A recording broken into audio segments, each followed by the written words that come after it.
ఓం నమో భగవతే వాసుదేవాయ. మీ రాశి ద్వారా మీకు ఏ దిక్కు కలిసి వస్తుందో తెలుసుకోవచ్చు.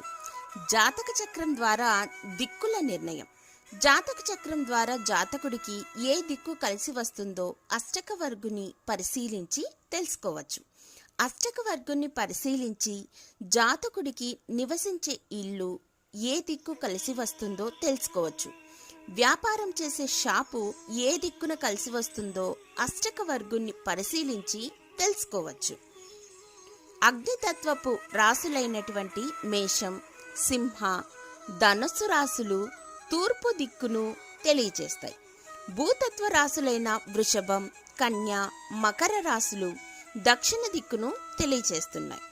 వాయుతత్వ రాసులైనటువంటి మిథునం, తుల, కుంభరాశులు పడమర దిక్కును తెలియచేస్తున్నాయి. జలతత్వ రాశులైనటువంటి కర్కాటకం, వృశ్చికం, మీనరాశులు ఉత్తర దిక్కును తెలియచేస్తున్నాయి.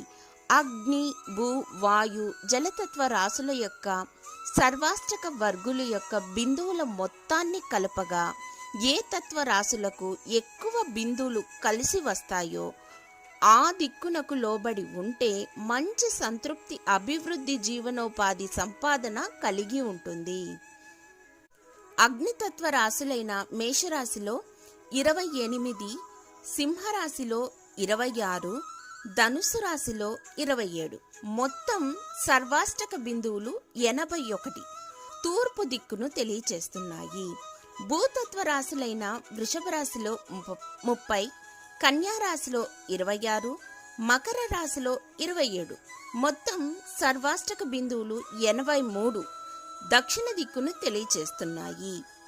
వాయుతత్వ రాశులైన మిథున రాశిలో 36, తులారాశిలో 20, కుంభరాశిలో 31, మొత్తం సర్వాష్టక బిందువులు 87 పడమర దిక్కును తెలియచేస్తున్నాయి.